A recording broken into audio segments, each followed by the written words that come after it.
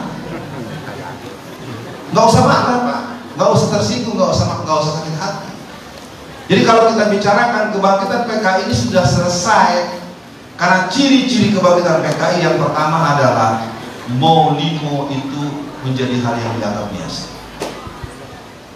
Ciri kebangkitan PKI itu keluarga-keluarga tidak saling harmonis. Istri tidak hormat lagi pada suami, suami tidak lagi ingat dengan kewajiban di rumah, anak tidak lagi hormat pada ayah dan ibunya. Kita jujur saja para jamaah, kehidupan kita sehari-hari telah kehilangan hormat. Itu tidak akan pernah ada kalau kita miskin.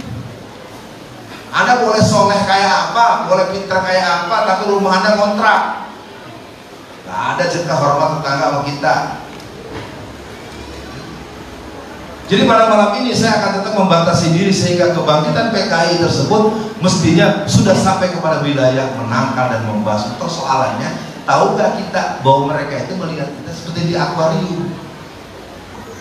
Mereka tahu Alfian di mana, Ustadz Andri Kurniawan di mana, ini di mana. Sementara kita menyebut mereka siapa, di mana. Saya bisa, karena kan omongan saya nggak pernah dianggap dari dulu. Dianggap saya itu tukang bohong, tukang ngibul. Ujung-ujungnya saya ditangkap. Bertanya kenapa saya ditangkap? Ya habis Ustadz Alfian kebanyakan tahunya. Kenapa saya ditangkap gara-gara begitu? Kalau gua salah, salahnya apa? Oh, bener Pak, saya bacakan ya. Ini yang hakim ketua pembacaan vonis saya tanggal 30 Mei tahun 2018. Karena kasus saya kan ada 2. Setelah melalui persidangan, Saudara Alfian alias Alfian Tanjung dinyatakan tidak berkesesuaian dengan pasal yang disangkakan. Ayat 2, barang siapa orang menyampaikan sesuatu berhubungan dengan kebaikan bangsa dan negara, tidaklah termasuk hal yang berhubungan dengan kriminal. Maka dengan ini Saudara Alfian alias Alfian Tanjung dinyatakan bebas. Bayangin, yang satu eksepsi diterima, yang satu bebas. 0 tambah 0 sama dengan 4. Lo gak ngerti pelajaran matematika. Itu juga yang terjadi pada Habib Rizik. Di seluruh dunia mana ada orang bermasalah gara-gara masker. Pakai 4 tahun lagi vonis. Saya tidak ingin gojekan, Pak. Ini kan harus jadi pertanyaan. Ini diantaranya karena kelemahan umat Islam. Ini adalah operasi kombinasi antara Zionis internasional dan komunis internasional. Jadi antara Xi Jinping dengan pemimpin Amerika itu mereka cuma berebut lapak. Kita aja kagak ngerti. Nggak sanggup melawan Cina, minta bantu sama Amerika.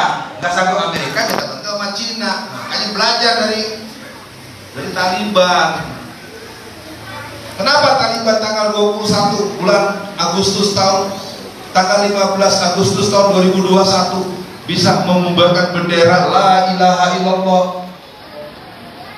dan seluruh tentara-tentara Amerika hengkang dari Afghanistan dari tahun 2001 sampai 2021 selama 20 tahun Amerika mengalami kerugian 14.000 triliun hanya menghadapi pasukan-pasukan jihadis yang sangat sederhana, yaitu para Taliban yang rata-rata doktor S3. Jangan dianggap remeh loh, Pak. Penampilannya aja sederhana tapi doktor. Kalau kita penampilannya keren, gelar dokter tapi goblok. Ya, saya debat dengan profesor tertentu ya, kalau masih ingat tuh dokter yang disiram sama Ustadz Munarman pakai air teh, ingat kan? Ya kayak gitu susah jadi ngomongnya nih. Atau debat saya pertama lawan Gus Dur, Pak. 3 Oktober 2002, 20 tahun lalu, ketika muncul buku Aku Bangga Jadi Anak PKI ditulis oleh Rifka Ciptadi, maka Sugeng Suparwanto yang anggota dari Partai Nasdem, saya nggak tahu dia anggota DPR RI kayaknya sekarang, akhirnya saya diadu dengan Gus Dur. Itu 20 tahun yang lalu, bayangin. Presiden lawan sama rakyat biasa. Saya kan bapak-bapak kan baru ketemu saya sekarang. 20 tahun lalu siapa saya, sekarang juga saya nggak ada apa-apa. Nah, supaya perbincangan kita tidak terlalu menyita waktu panjang, saya ingin mengatakan kaum komunis PKI merasa sudah selesai, Pak, bidanya aja yang merasa bilang nggak ada. Sholat nggak boleh, dipasang jarak-jarak, gereja nggak diganggu, pasar nggak diganggu, terminal nggak diganggu, bandara nggak dipersoalkan. Saya lah anak Jakarta nih, saya kan anak Tanabang, Petamburan Gang 1, Habib Rizik Gang 3, kita berteman dari kecil seumuran. Di dekat Masjid Istiqlal Jakarta itu ada pasar baru.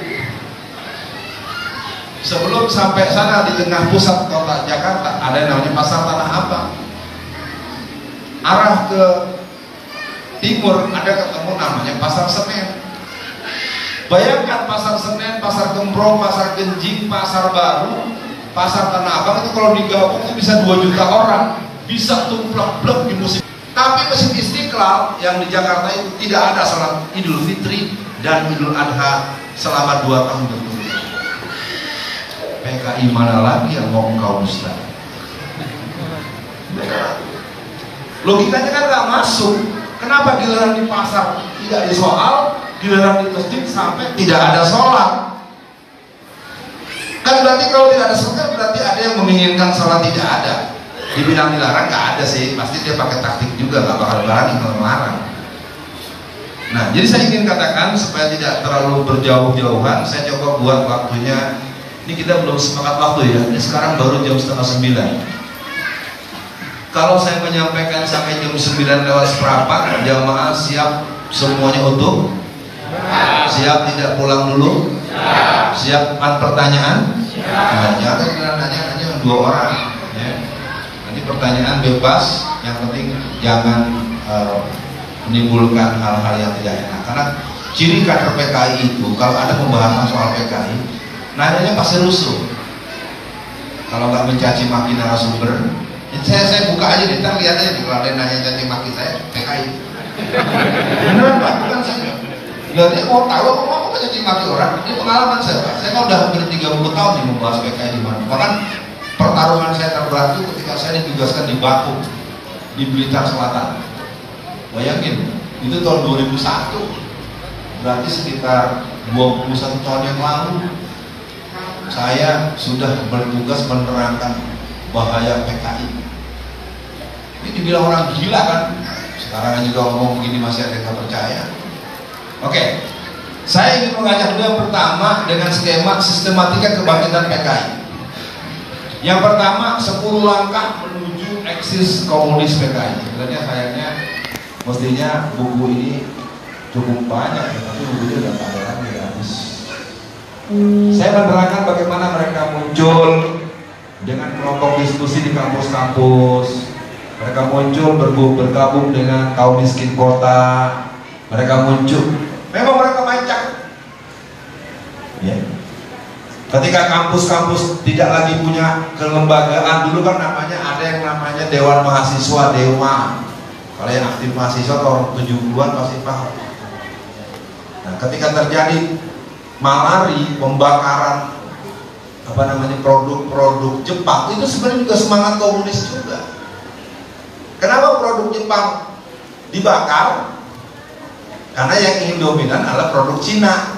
Cuma itu nggak pernah disebut sampai sekarang. Saya tahu lah tokoh-tokoh malari pasti marah kalau saya ngomong begitu. Jadi komunisme itu sejak tahun 1970-an sudah ingin bangkit lagi. Tahun 1981 datanglah orang yang bernama Tamhis, kader mereka yang berangkat dari Eropa Timur, orang Indonesia. Jadi sejak tahun 1986 saja sampai sekretaris DPD Golkar Jakarta itu dari Klaten, Pak, PKI. Kita kan dengar kalau orang Golkar seolah-olah anti PKI, ternyata sekretaris DPD Golkar DKI Jakarta tahun 1986 adalah PKI dari Klaten. Saya sayangnya namanya ini nggak hafal, tapi ini bukan dongeng nih. Saya ini pakar PKI, saya bisa berani mau bertanggung jawab saya. Jadi gini ceritanya. Jadi ketika ini sekretaris DPD Golkar DKI ini kok bicaranya kalau sudah bahas PKI kelihatannya agak asem nih, dan cenderung membela. Bahkan beberapa kali dia malah tanpa sadar benar-benar membela dengan omongan. Akhirnya pihak intelijen di lingkar Jakarta menyidang dia, disidang. Memang kader pemuda rakyat dari Klaten. Untuk bisa dia bongkar, dia ngaku dia PKI. Itu terpaksa tim intelijen itu memanggil temannya dari sini. Saya kurang paham desanya, tapi kabupatennya Klaten, Jawa Tengah. Teman dekat 11 tahun lebih berteman sama-sama pemuda rakyat, pemuda PKI. Teman itu malu karena dia bilang ketika dia berpapasan, aku orang kenal, sopo sampean. Temennya dibilang gak kenal kan kaget, orang belasan tahun berteman dibilang gak kenal. Teman itu marah. Teganya, kenapa sampean gak pulang ketika kemarin bapak sampean meninggal? Nangis. Gak mungkin dong dia keluar air mata. Berarti namanya dia PKI kan dia juga punya rasa cinta dan punya duka juga. Sampean kok pulang waktu bapak meninggal. Nah kan berarti teman itu memang teman dekat, tahu bapaknya meninggal. Jadi terus terang para jamaah, kader-kader PKI itu sudah masuk ke berbagai lini sejak zaman Orde Baru. Seketat itu yang namanya Linsus, seketat itu yang namanya NT, udah ada, apalagi sekarang dicabut semua. Jadi ciri-ciri kader PKI itu adalah dia menghadapi persoalan dengan cara persoalan yang bukan persoalan dipersoalkan, persoalan yang persoalan tidak dibahas. Itulah Indonesia. Persis. BBM naik, orang di luar negeri lagi pada turun, harganya dinaikin. Jadi ini adalah upaya pemiskinan dalam skenario negara-negara komunis. Dan di antara ciri negara komunis adalah masyarakat dikendalikan oleh polisi. Saya ini pakar PKI loh, berani ngomong ini. Oh iya, dia ke seluruh dunia. Di seluruh dunia itu mesti dikendalikan oleh polisi rahasia, bukan tentara. Anda boleh cek ketika Rusia menjadi negara komunis, ketika Cina menjadi negara komunis. Kan di Indonesia ini polisi berani nggak mukul tentara? Berani. Untuk persis kan negara kita udah negara komunis. Persoalannya habis ngomong begini, kapan saya mati? Itu persoalannya kan. Jadi kalau ada semangat untuk menjaga dan mengawal ulama, benar nggak mengawal? Nggak usah ngomong. Pertama permohonan saya, mohon doanya. Karena ada hadis Rasulullah, barang siapa seorang teman mendoakan temannya, maka Allah berkewajiban untuk mengabulkan. Mau doain saya kan ya? Doakan saya, doakan Habib Rizik, doakan Munarman, doakan seluruhnya, baik yang sudah meninggal dunia maupun yang masih ada dalam perjuangan. Oke, nanti pertanyaan akan menjadikan saya lebih detail. Yang kedua adalah kudeta konstitusi. Sudah disepakati bahwa yang namanya Hari Pancasila itu 18 Agustus tahun 45. Kenapa jadi sekarang 1 Juni? Kapan dibahasnya? 1 Juni menjadi Hari Pancasila itu adalah hasil Rakornas keempat PDI Perjuangan. Sekarang saya tanya, waktu saya disidang kan si Hasto dipanggil ke pengadilan karena dia yang ngaduin saya. Saya tanya, kata Hakim Ketua, Saudara Alfian, Anda mau bertanya kepada Hasto Kristianto? Saudara Hasto, saya panggil Mas Hasto, saya tanya, 1 Juni itu Hari Pancasilanya PDI Perjuangan apa Hari Pancasilanya Indonesia? Ya, ya begitu. Doktor tuh, sekarang udah doktor. Di negeri kita tuh ya, saya sebagai orang yang lama jadi dosen, karena gelar itu sebagai tameng untuk kan ada yang profesor honoris causa. Dalam ilmu akademis, kepangkatan akademik tidak ada profesor honoris causa. Orang boleh jadi profesor kalau minimal mengajar di pasca sarjana, program doktor dan program pasca magister selama 10 tahun. Kalau antum doktor ngajar 10 tahun dulu nih di program pasca, baru dapat profesor. Ini nggak ada angin, nggak ada hujan jadi profesor.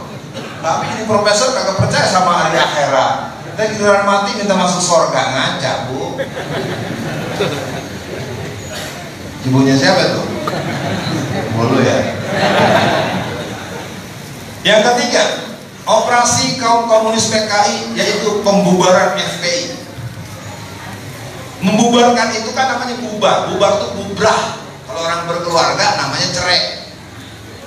Kalau orang bercerai itu kira-kira penyebab sederhana apa fatal? Lihatnya ke gua aja, kalau peralihan keamanan gitu. Ini lagi sistem keamanannya harus dirapiin nih, jangan jadi orang perhatiannya ke dia. Lewat belakang kayak lewat depan nggak sopan. Jadi operasi kaum komunis PKI ini sangat sistematik dan mereka betul-betul di antara dia merusak nama. Bagaimana Habib Rizik dirusak dengan kasus Firza Hasan? Bagaimana Agim? Nikah lagi itu dalam hukum Islam itu zina atau bukan?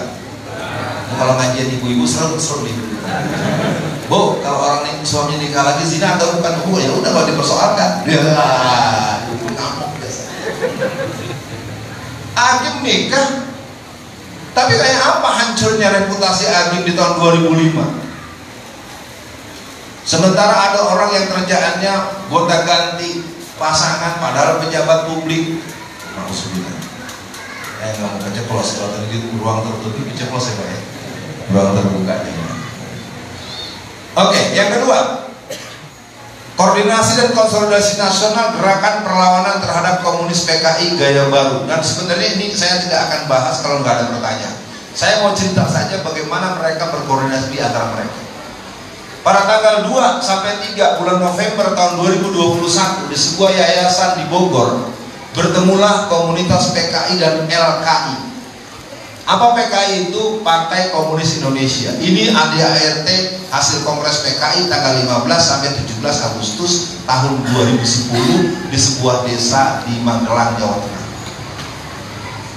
Setelah Kongres PKI, di masa setelah mereka dianggap bubar, mereka tetap mengadakan konsolidasi di Blitar Selatan. Mereka mengadakan Kongres yang ke-7 di Blitar tahun 1967, Kongres PKI yang ke-8 di Sukabumi Selatan, Jawa Barat, Kongres PKI yang ke-9 di Cianjur Selatan, Jawa Barat.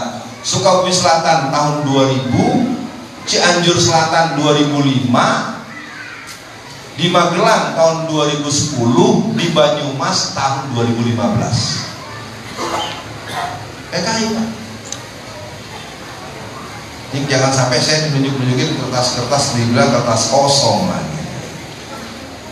Saya minta baca ya, ini bagian keamanan baca nih. Haji, sini Pak Haji.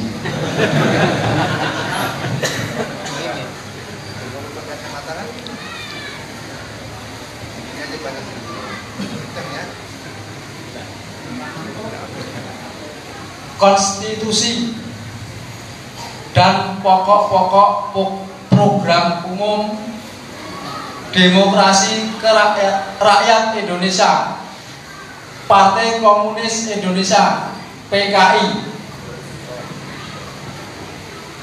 diterbitkan oleh Jalan Rakyat 2010. Ya. Lalu akan ada yang tanya, kok Ustaz Alfian pegang begini? Ya, yang penting ini sekarang tinggal dikonfrontir. Ini kan orang kalau ada apa-apa, oh, Anda ngomong terus buktinya mana? Buktikan kalau PKI nggak ada. Buktikan Ripka Ciptaning telah membuat buku yang berjudul Aku Bangga Jadi Anak PKI, terbit bulan Juni tahun 2002. Sampai hari ini buku tersebut sudah dicetak sebanyak 2 juta eksemplar. Kalau orang yang mengerti efek sebuah buku, ya buku saya ini bagaimanapun punya nilai strategis karena seluruh badan intelijen dan panglima perwira berarti kalau mau pendidikan pasti nyari saya, karena buku 2 saya, satu mengganyang komunis, yang satu menangkal kebangkitan PKI. Sekarang PKI-nya udah bangkit. Jadi ciri-ciri orang-orang yang cenderung pada PKI itu adalah menganggap pembahasan PKI itu tak perlu, menyek, menghina, nuduh kadrun, persis seperti tahun 65. Ya, oke, nanti kita teruskan dalam bentuk dialog. Lalu apa upaya mereka? Nah, ini penting direnungkan. Apa upaya mereka agar kebangkitan mereka itu tidak dipersoalkan? Pertama, disinformasi, produsen hoax. Saya ingat betul ketika saya ditangkap pertama tanggal 30 Mei tahun 2017, itu saya masuk di Polda Metro. Itu satu hari yang namanya Metro TV itu berita tentang saya. Saya aja yang punya diri nonton kurang ajar. Jadi ceritanya benar-benar hancur saya udah. Ustadz yang gak punya ilmu ngomong sembarangan terus, di ini terus sama penyiar. Jadi kalau orang yang gak pernah ketemu saya nonton TV ya udah. Jadi upaya mereka yang pertama adalah disinformasi. Jangan ada yang menganggap PKI bangkit. Walaupun sudah berkibar bendera Palu Arit dalam acara ulang tahun kemerdekaan tahun 2013 orang milad apa HUT Indonesia yang ke-68 di kantor partai tertentu itu ada di YouTube. Sekarang dicabut, katanya mereka minta pihak YouTube untuk membelot atau untuk mencabut. Mungkin dengan saya bicara begini, bapak-bapak yang punya downloadannya coba kirimin ke saya. Itu penting, kalau saya pegang mungkin akan punya daya tembak tersebut. Kurang ajar mereka. Jadi PKI itu sekarang ada di ruangan ini. Ngerekamnya serius, gitu. Kan tahu-tahu diserahin ke polsek. Karena begitu dapat duit 5 juta, saya kasih tahu aja. Yang tukang lapor itu namanya SP. SP itu spy atau suruhan polisi. Saya kan di penjara kan banyak kenalan dengan itu. Mereka yang masuk tuh banyak juga polisi dan mereka tuh korban atasan. Kalau kita ngomong sebenarnya berbuat bukan saya Pak, karena saya bawahan, saya nggak bisa. Jadi yang berbuat atasan yang masuk penjara bawahannya. Itulah Indonesia. Yang kedua, pemutarbalikan fakta. Coba sekarang mereka dapat uang SKKPH, surat keterangan korban HAM berat. Jadi bapak-bapak yang belum tahu, apalagi sekarang keluar lagi SK yang berupa Kepres. Ini ngeri, ini baru terbit tanggal 26 bulan Agustus. Saya nggak tahu bisa keluar PR-nya ini kemana ya Allah. Ini Kepres nomor 17. Pemutarbalikan fakta. Jadi seolah-olah PKI itu tidak salah. Saya nyatakan untuk gerakan kudeta G30 PKI, dalang dan pelakunya adalah PKI. Ini PKI benar-benar dia yang buat, dia yang membunuh, dia yang menghancurkan pesantren, dia yang memperkosa santri, dia minta hadiah. Jadi sejak 2019 melalui Komnas HAM, maka orang-orang PKI di beberapa keluarga-keluarga yang disepakati dengan pihak Komnas HAM dengan LPSK, dia mendapatkan uang atas nama pemerintah Indonesia. Sama dengan antum, rumah antum dirampok, Istri antum diperkosa terus dibunuh, anak antum dibunuh, rumah antum dibakar, tapi seperampok langsung datang minta hadiah, dikasih lagi. Ngajar ini PKI. Cuma susah ngomong begini kita, kalau Ustadz jangan emosional.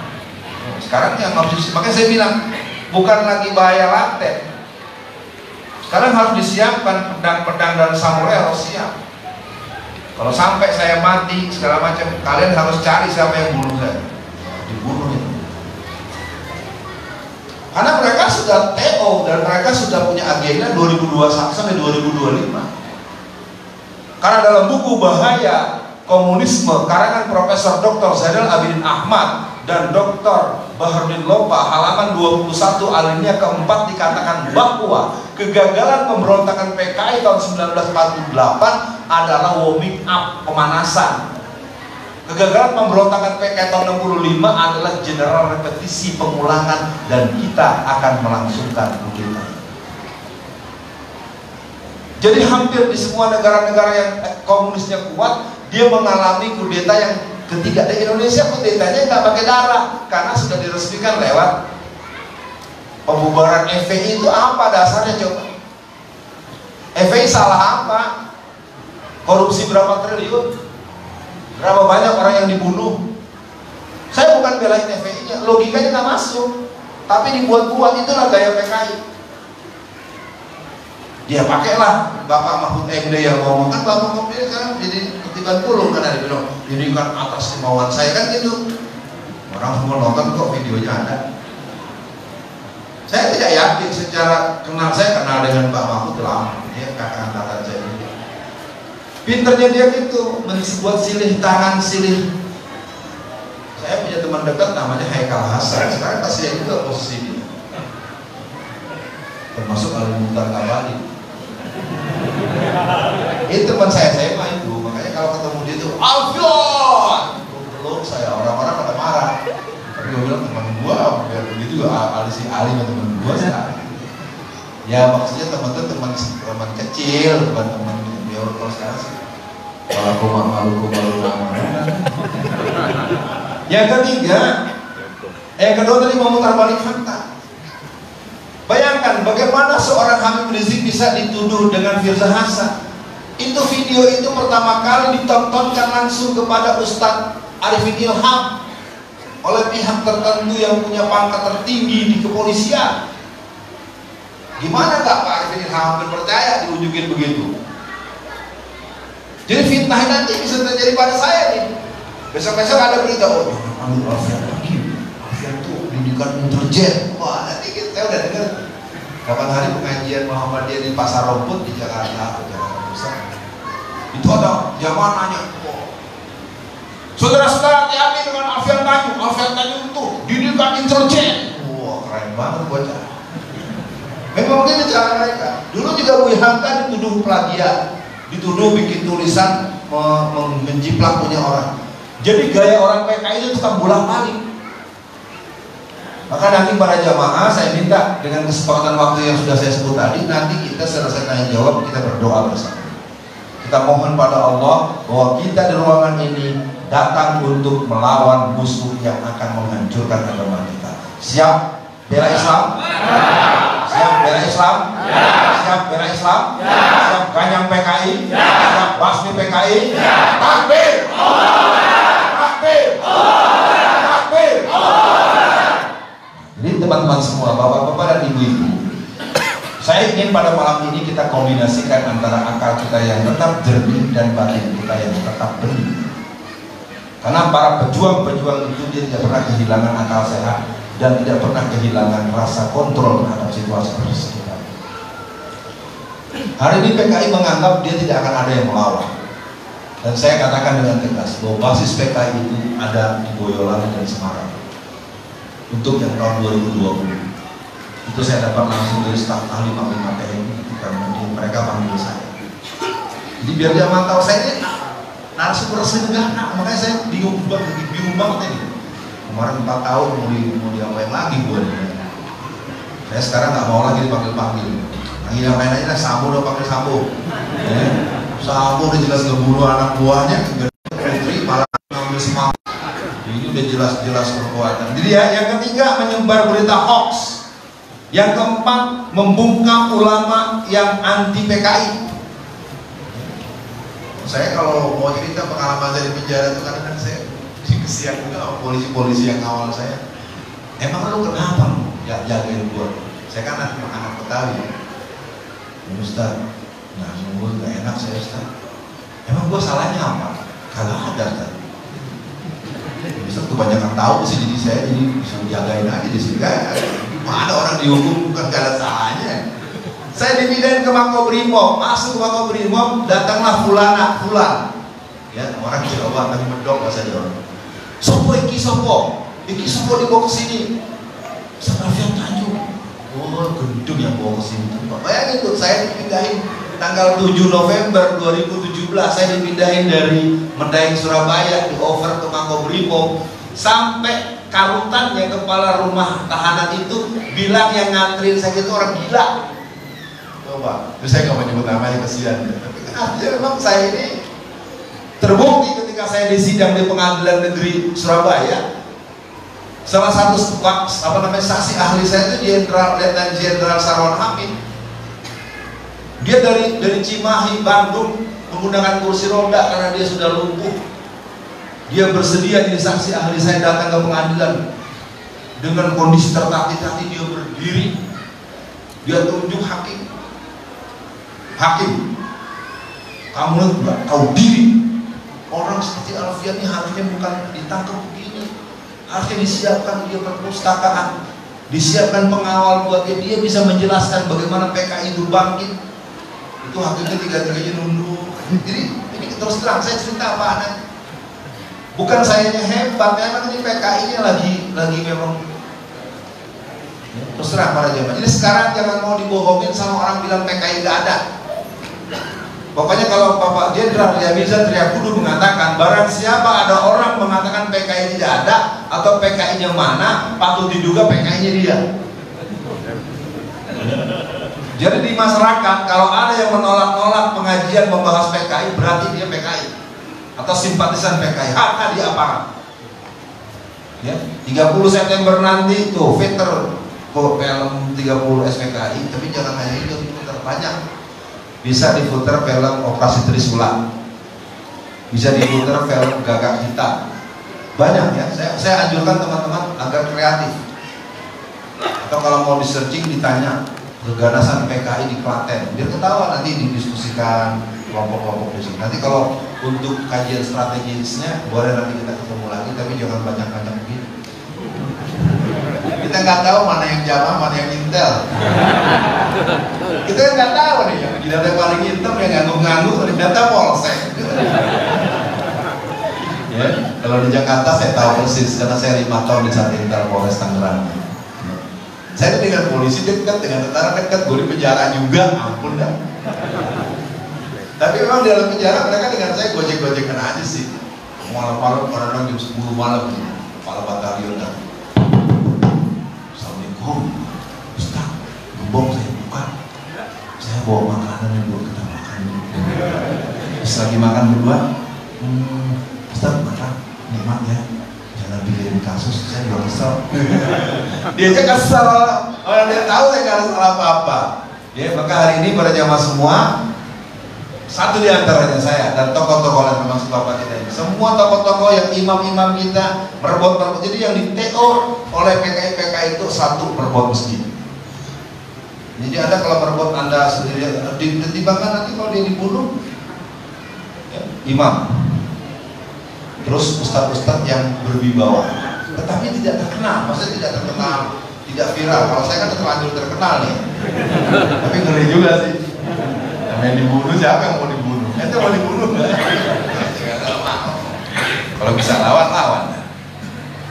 Yang keempat, yang kelima, mematikan potensi perlawanan. Penangkapan Habib Rizik itu dianggap mematikan perlawanan. Pemenjaraan Alfian Tanjung itu dianggap menghentikan orang bersuara tentang PKI. Tapi boleh saya cerita di pengadilan itu, kalau saya mau ketawa, lucu. Waktu saya sidang di Jawa Timur di Surabaya, Itu saya pemeriksaan sebelum pembacaan sidang itu sampai 5,5 jam, hampir 6 jam dari zuhur sampai maghrib. Tapi hakim itu tidak memperposisikan saya sebagai seorang pesakitan. Dia memposisikan saya, kalau orang di belakang, ini persidangan atau perkuliahan. Karena para hakim-hakim itu merasa kok belum pernah tahu begini loh kebanggaan mereka, ini tahapannya, ini sidang pertama, ini tempatnya, kegiatan ini. Wah, jadi karena terus nanya, terus saya jawab, terus dia nanya, saya jawab lama-lama. Makanya ketika saya divonis bebas, sebenarnya dia tuh sebenarnya berharap, tapi tetap akhirnya saya dikasih 4 tahun. Oke, upaya mereka yang berikutnya adalah menimpakan kesalahan pada pihak lain. Itu watak orang PKI. Yang berbuat siapa, yang disalahin siapa. Yang berikutnya adalah menebar rasa ketakutan. Oh sih, jangan panggil saya nanti begitu, jangan panggil aku di sini. Itu terjadi di banyak daerah, ditakut-takuti. Jadi upaya mereka seperti itu, maka kita sampai sekarang apa upaya dan program kita, gitu ya. Nanti kalau mau nanya yang berat-berat boleh. Nah, ini buku ini saya pikir, saya nggak tahu nih doyan baca buku nggak nih jamaah di sini. Saya bawa dikit ya, kemarin saya nggak bawa, saya taruh di mobil pada nanyain, bila dibawa nggak ada yang nanyain. Ketawa pasti. Nanti sebelum kita tutup juga saya minta Ketua Panitia Subuh Gabungan Remaja Sesolo Raya, kita insya Allah akan ada Subuh Gabungan Remaja ya. Sesolo Raya itu target kita untuk yang tahap 2 ini 10.000 remaja Sesolo Raya. Kemarin Allah takdirkan kita bisa mendatangkan 1.300 dari 1.000 yang ditarget. Mudah-mudahan nanti dari sini ada Ketua Panitia ini, dosen UNS. Upaya kita yang pertama adalah melakukan upaya kontra media informasi valid dan agitprop. Saya nyatakan PKI drill comeback. Saya nyatakan G30S PKI dalang dan pelakunya adalah PKI. Wah, PKI itu gini. Ya, oke ya, ini buat jamaah semua. Saya nyatakan dengan tegas bahwa PKI memang sudah ada di mana-mana dan PKI tidak sanggup melawan orang yang berani mati melawan mereka. Mereka cuma berani nakut-nakutin kita sama nyerbu lewat belakang. Kalau berdepan depan, makanya mereka banyak mengandalkan dukun. Iya, dia takut Pak dengan orang-orang yang wudhu ini. Kan dalam ilmu, kan saya ini orang Banten, saya kan tinggal di Banten. Dalam dunia persilatan, dalam dunia penjahat, itu kalau orang yang punya ruh makom ilahiyah, itu kan mereka biasanya dikawal dengan khadam-khadam, jin-jin. Dia takut. Makanya saya minta buat semua pemuda-pemuda, saya baca tadi di koran, katanya Okam mendapatkan ilmu kekebalan. Saya nggak tahu juga. Kata koran bukan kata gua, ya Allah. Kayak itu dipersoalkan. Koran hari ini ya, Solo Raya, Solo Pos hari ini pojok kanan itu ada berita Okam dibekali ilmu kekebalan untuk bisa muktamar ke-48 di Solo. Bener apa enggak? Oke, yang pertama melakukan upaya media informasi yang valid dan agitprop. Ini artinya setelah malam ini saya tidak berani menawarkan, tapi mungkin perlu dirancang. Satu, sekalian kita buat tablik akbar yang besar, tapi bicara dengan polisi, bicara dengan tentara, kasih pengertian. Kita masih ada TAP MPRS nomor 25 tahun 66. Kita masih ada Undang-Undang nomor 27 tahun 1999 pasal 107 ayat A sampai E. Barang siapa orang yang menyebarkan paham komunisme, leninisme, marxisme, mostungisme diancam kurungan penjara 15 sampai 20 tahun penjara. Jadi yang di penjara bukan gua, tuh Rifka Citaning, tuh Wahyu Setiaji, tuh Teguh Karyadi. Siapa Ustadz? Wahyu Setiaji. Wahyu Setiaji adalah ketua umum PKI yang sekarang. Repotnya dia jadi PNS, pegawai kementerian tertentu.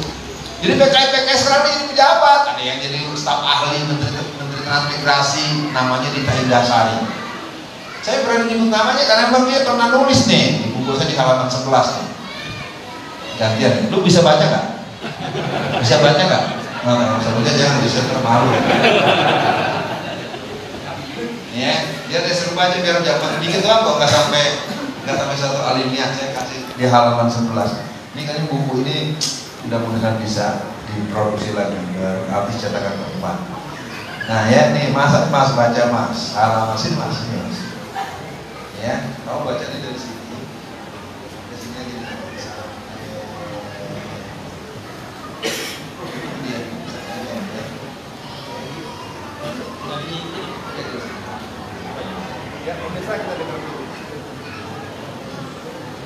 Menjelang reformasi kita mendapatkan data buku harian seorang kader Irwani Kuda yang bernama Dita Indaksari tertanggal 16 April 1996 yang berisi: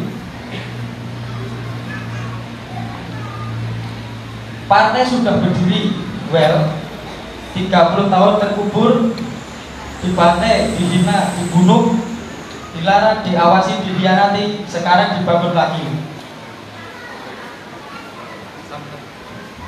Ini buku ini sebenarnya kesaksian intelektual saya selama 30 tahun. Tebalnya nggak banyak, cuma 100-an lebih, 102, 120. Tapi memang saya ingin katakan mereka juga. Kenapa TKA Cina masuk seorang, ada si Dita Indaksari di sana? Menterinya boleh gonta-ganti, tapi kan Dita staf ahli Kementerian Tenaga Kerja dan Transmigrasi. Orangnya masih jabat kok sekarang dan pernah debat dengan saya di, kalau nggak salah itu di ANTV. Jadi orang-orang yang punya jiwa-jiwa PKI itu rata-rata pernah berhadapan dengan saya. Kalau berhadapan langsung selalu punya alasan, ibunya sakit lah, mau pergi umroh lah, gitu terus. Ya. Oke, yang kedua, kaderisasi perlawanan terhadap PKI, belum kelewatan. Memfungsikan lembaga, institusi, elemen, komponen. Nah ini Kokam. Tadi ada Kokam sebentar ya. Kokam ini anti PKI atau anti korupsi? Ini saya ngomongnya sebenarnya dalam kalau bapak-bapak menangkap omongannya. Kokam itu dibentuk tahun 1965 dalam pengkaderan yang namanya Takari dengan peserta 250 orang, diselenggarakan di perguruan Muhammadiyah yang ada di Jalan Limau 2, Kebayoran Baru, Jakarta Selatan. Di saat itu pesertanya diantaranya adalah Bapak Projokusumo, Pak Zarkasi, ketua pimpinan pesantren Motor ya, sudah generasi kedua. Ini saya lagi lupa, ada Zarkasinya saya ingat. Ada Lukman Harun. Jadi yang namanya Kokam itu dibentuk untuk melawan PKI. Makanya saya bingung Kokam demonya korupsi dulu. Emang kita nggak dukung korupsi, Ustaz? Enggak lah. Cuma pertanyaannya kenapa yang di demo tokoh Islam juga? Kenapa nggak demo korupsinya yang Cina-Cina? Kalau gitu nggak ngerti juga kesian deh gue. Kenapa kalau orang korupsi triliunan, uang taruh di bank kan berbunga. Kalau 2 triliun dalam tabungan di bank, maka kita bicaranya fakta ya. Kalau itu kan riba kita enggak, tapi kan ada bunganya 2 miliar kalau uangnya 1 triliun, 2 triliun. Nah kalau dia tabungan 100 triliun, dan nanti Anda korlapnya dibayar 20 miliar demo. Ya, demo kenapa? Tokoh Islam juga. Nah, sampai tersinggung lagi. Ngerti gak sih kalau saya ngomong begini? Kalau nggak ngerti juga saya takut ngomongin ceplos. Yang terakhir, bukan terakhir, yang berikutnya, kaderisasi perlawanan terhadap PKI, terutama generasi muda. Ini yang persoalan. Sekarang cuma ada 29 orang. Beberapa teman-teman saya yang seangkatan dengan saya, baik yang profesor, yang doktor, maupun dosen-dosen senior yang dekat dengan saya, itu dia ngerti, dia was PKI itu bangkit, tapi dia langsung suka nangis, Ustaz. Musuh saya, anak saya sendiri, anak saya nggak percaya ada PKI bangkit. Bapaknya kan ikut nih forum-forum begini, anaknya kan nonton YouTube. Yang ditonton Lampe Sundal, yang ditonton channel PKI banyak di YouTube. Karena mereka memang dibiayai dari dunia internasional. Kenapa di DPR RI anggota PKI, anak PKI, cucu PKI, titisan PKI, ponakan PKI, dan tetangga PKI jadi anggota DPR RI? Karena ketika mereka mencalonkan diri, mereka itu dibantu sesuai dengan kebutuhan. Kamu maju di dapil berapa? Ya Mbak, saya maju di dapil 3 Jawa Timur 4. Kamu punya uang berapa? Ya Mbak, uang saya 700 juta. 700 juta gak cukup. Dapil kamu kalau mau menang berapa butuhnya? 4,5 M. Dalam waktu nggak sampai lebih dari seminggu, dia dikirimin uang 3,8 miliar. Sekarang saya tanya, di mana ada kelompok Islam nih, Alfian Tanjung nih, pakar PKI, 4 kali nyalek gagal terus. Nggak ada, yang mana ada kita berpikir membantu orang biar jadi, nggak ada. Giliran orang maju susah kita pura-pura nggak kenal, tapi giliran jadi kita anggap saudara. Kita yang punya ayat, kenapa dia yang bermain tapi dia mau diingatkan Allah, wallazina kafaru ba'duhum awliya'u. Kalau sekarang DPR RI ada 200 lebih kader-kader PKI, cucu PKI, titisan PKI, terah PKI, ya dibantu. Kita punya ayatnya, wal mu'minin wal mu'minatin kalbunyanuhum yasduhum ba'duhum ba'd. Mana? Saya sudah tidak mau lagi mencalonkan diri karena saya akan mempersiapkan wali kota, bupati se-Solo Raya, seluruhnya berjiwa untuk mengganya dan menghabisi PKI. Wah, teorinya enak, Ustaz, prakteknya gimana ya? Kan dibahas di forum lah. Kita harus selesaikan mereka. Yang keempat, orientasi masyarakat anti PKI. Karena dulu tahun 82 ada namanya Tarpatnas, Penataran Kewaspadaan Nasional. Saya nyatakan Bapak Ibu sekalian sebagai penutup, karena kita perlu dialog. Waktu kita ada 12 menit, tapi saya cukup baca 2 menit lagi untuk kita dialog. PKI itu bukan satu-satunya masalah. Tapi jangan bilang PKI itu bukan masalah. Tolong ucapkan baik-baik, karena kita punya masalah banyak. Belum ngadepin Syiah, belum ngadepin Islam Jamaah. Paham sampai di sini? Jangan saya disuruh nyebut yang sekarang bermasalah. Saya nyebutnya Islam Jamaah, ngerti gak sih? Cuma 14 orang yang ngerti, yang lain bersama. Bagaimana seorang Ustadz Sobari, Ketua PDM Muhammadiyah Surakarta, didemo oleh 7.000 orang yang namanya Senkom, Laskar dari Islam Jamaah. Coba bayangkan, mana kokamnya? Balas dong. Ketua Muhammadiyah didemo sampai masuk ICU sorenya. Jadi bapak-bapak, ibu-ibu, anak-anak yang punya koneksitas dengan wallazina kafaru ba'duhum awliya, saling bekerja sama mereka. Belum lagi Brigade Yesus, Laskar Kristus, Laskar Bunda Maria, pasukan Clarita, pasukan Super Ninja, pasukan Paulus. Jadi kondisi umat Islam hari ini, umat Islam ini mengalami apa ya namanya, kayak seperti orang tinggal di dekat tempat pembuangan sampah. Ya, kayak ilustrasi ya. Kita ini di komplek kita tempat sampahnya jauh. Nah, bapak-bapak nih maklum orang miskin semua nih ya. Ini dekat tempat pembuangan sampah. Ini ilustrasi dong, jangan dia bilang. Kalau kita pas lewat tempat pembuangan sampah, bau busuk, bau bangkai, bau muntah aja kita langsung kecium. Ini karena udah biasa dekat tempat sampah, dia tidur di situ, tidurnya langsung aja. Kenapa dia nggak menyuap? Ini yang saya katakan. Kiasan saya tolong dipaham. Kebangkitan PKI hari ini sebetulnya sudah menunggu pengesahan undang-undang DKIP. Ketika muncul undang-undang HIP, di mana mereka membuat klausul untuk mencabut dan tidak memasuk konsideran daripada TAP MPRS nomor 25 atau 66. Apakah TAP MPRS nomor 25 atau 66 itu dia adalah pelarangan alias kunci gembok besar yang mengunci habis akan eksistensi PKI, komunisme PKI. Kalau TAP MPRS-nya dicabut dan tidak digunakan lagi, berarti PKI tidak salah dan keluarlah Kepres. Kepres ini punya beberapa varian. Yang pertama, pemerintah wajib minta maaf pada PKI. Ini yang buat draftnya namanya Bejo Untung.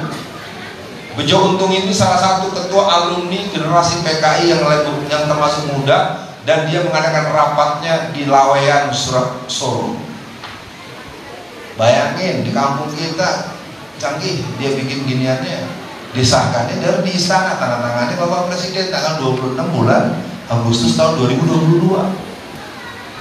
Jadi yang yang namanya Solo, yang namanya Klaten, yang namanya Boyo, ini basis.